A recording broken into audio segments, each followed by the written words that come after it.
attorney Louis Haskell, and I've made a couple videos about the issue of Lao deportation. When I made my first one, there hadn't been any. I made my second, there had already been one, and at last count, there were four. All of them, interestingly enough, Hmong. These videos have, at least by my standards, I suppose, been getting a fair amount of interest. And so I just wanted to comment now on that very first case. The Hmong lady, she has actually a recent criminal conviction. She was born actually in Thailand. And it's a very disturbing case, but not for the reasons given in the comments to my videos. And what I mean by that is, while there's a very interesting history, and it's strange to me that all four of the first deportees would be Hmong, given the history of the relationship between us and the Hmong during the war years, that doesn't necessarily come into play here. I say it doesn't necessarily because among many, particularly many who are probably watching this video, believe that there should be special treatment for Southeast Asian refugees because of the conflict and America's involvement in creating the problem in the first place.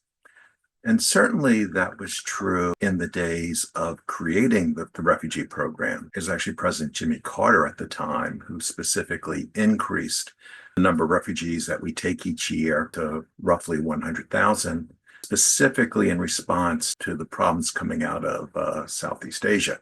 Now, the focus there, I think, was more on Vietnam than Laos, but that was still a reaction to, we went into the region, we made a mess. We have some responsibility now to the people whose lives we helped make a mess out of. And so certainly there, we saw that there was a special dispensation given because of our involvement.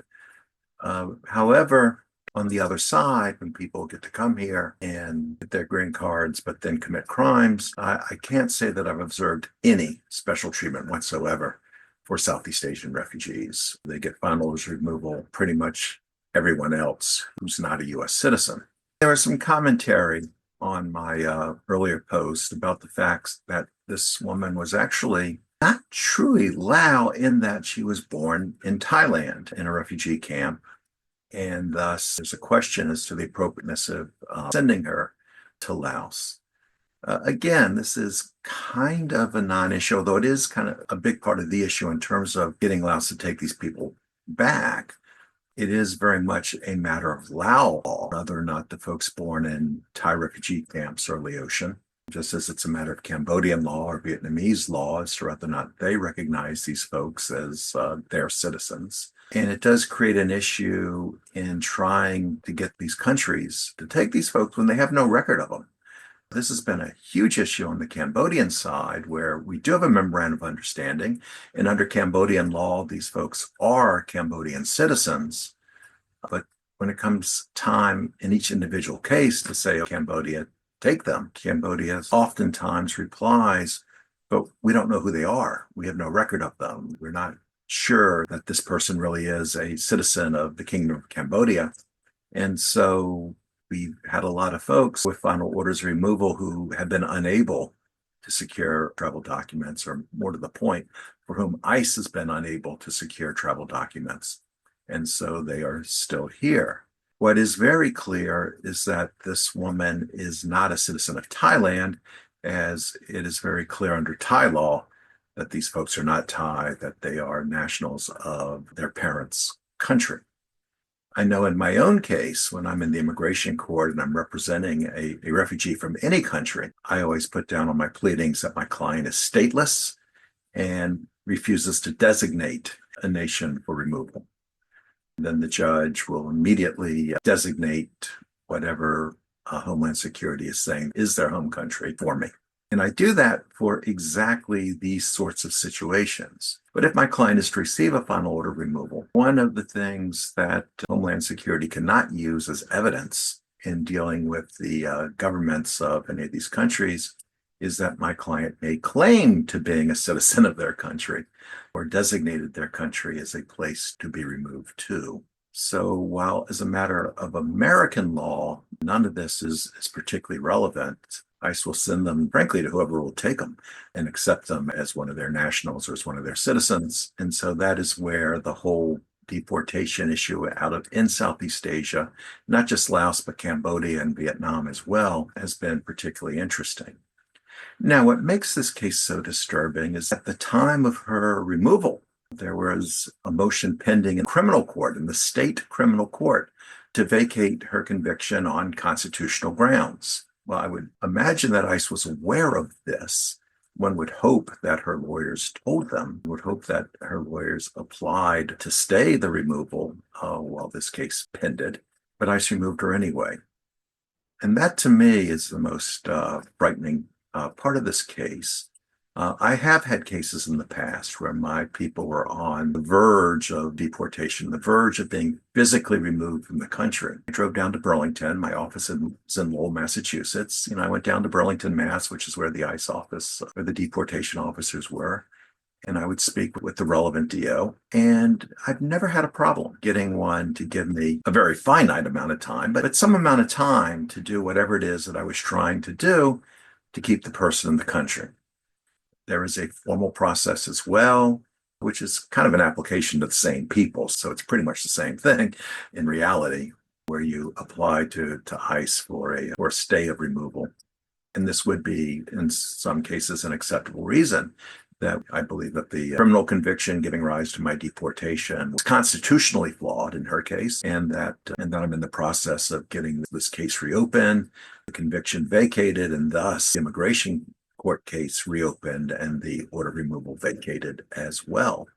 And historically, as I say, this really wasn't much of a problem, at least not in my experience. I'm sure you can find other lawyers who will disagree with me and have had contrary experiences, but still, as a general rule, a person in that situation historically would be given time. Clearly, this did not happen for her, and that puts me in fear that it would not happen in other cases. That being said, the takeaway to this story is kind of the same as the takeaway that I've given in my previous videos. And that is, if you have a final order removal hanging over your head, now is the time to try to do something about it or to see if something can be done about it. Her case was a bit interesting because she had indicated that she was coerced into entering the plea because she was threatened with a greater sentence if she went to trial, and that threat was apparently groundless. Again, I don't know much about it. I believe she's from Minnesota criminal law and what the punishment would have been if she'd gone to trial, how good, bad, or indifferent of a plea it was, any of that good stuff. But of course, if true, then her plea was not entered into knowingly and voluntarily, and thus that is a constitutional defect and one that could not only void the conviction in state court, but void the conviction as a grounds for deportation in the immigration court. I've handled several cases, we call them Padilla cases, where the plea was not knowing and voluntary because the person was not properly advised of the immigration consequences of their plea. Here in Massachusetts, where Padilla is retroactive to April 1, 1997, a lot of opportunity to vacate criminal convictions, and we've done so, and to reopen cases, and again, we've done so. Similarly, Massachusetts, as part of the plea colloquy, the judge is required to give a warning, although there have not been any appellate court decisions in which a conviction was vacated because the judge's warning did not stick to script. I have had success in the state court reopening at least one case because the district attorney agreed that the judge had gone too far off script and frankly did not oppose vacating the conviction. She was pretty concerned that if it went upstairs, an appellate court would finally fine for one of us and didn't want to see that happen. So there are those sorts of things. I've commented in my previous ones that sometimes statutes or crimes which appear to be aggravated felonies or appear to be crimes involving moral turpitude or appear to match up with federal definitions of crimes that frankly cause problems in the immigration court oftentimes do not match up and as such can't be used to sustain a deportation. For example, in Massachusetts, assault and battery is simply put not a crime of violence. It's too broad. I've mentioned before that I'm arguing that the Massachusetts cocaine statute is not a drug statute for immigration purposes because our definition of cocaine is too broad. There are a lot of opportunities such as that here in Massachusetts and across the country in which to say that even though what the client did was certainly a federal crime under the federal code, the statute they were convicted under was not, and therefore the order of removal was in error. So there are a lot of reasons why people who, as I say, may well have been told even a few years ago that their situation was hopeless, I suppose, should get in and see somebody and not wait until you're picked up. I used to say that you really don't want to be fighting one of these things while in ICE detention. It's much better to be fighting one of these things in your lawyer's office.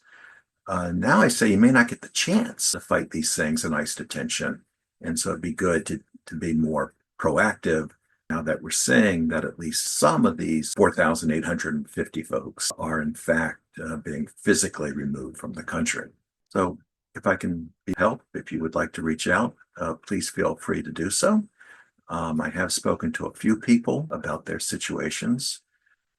And I will probably be making a video that talks a little bit more about some of the remedies, including potentially JHJ, which I really haven't spoken about on these videos at all.